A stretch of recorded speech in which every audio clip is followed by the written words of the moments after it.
উত্তরের জেলাগুলোতে কিন্তু এই সময় শীতের তীব্রতা অনেক বেশি থাকে। এরই ধারাবাহিকতায় কিন্তু আজকেও আমরা দেখছি শীতের প্রচণ্ড তীব্রতায় রয়েছে রংপুর জেলা। এই তীব্রতার কারণে সেনাবাহিনী সারা দেশের মতো রংপুরে যে শীতবস্ত্র কার্যক্রম সেটি অব্যাহত করে যাচ্ছে।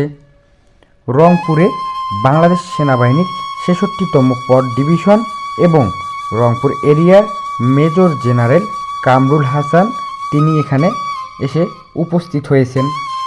আজ নগরীর উত্তম স্কুল অ্যান্ড কলেজে বাংলাদেশ সেনাবাহিনীর এই অসহায় মানুষদের শীতবস্ত্র বিতরণ করেন।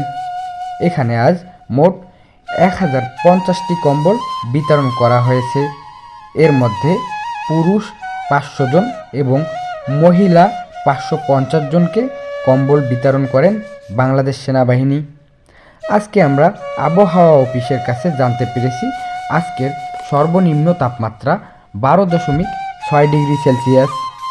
সেই সাথে কিন্তু কনকনে হিমেল বাতাসের অনুভূত হচ্ছে। এ কারণে কিন্তু যারা অসহায় ছিন্নমূল গরিব মানুষ তারা রয়েছেন অনেক সংকট ও কষ্টে।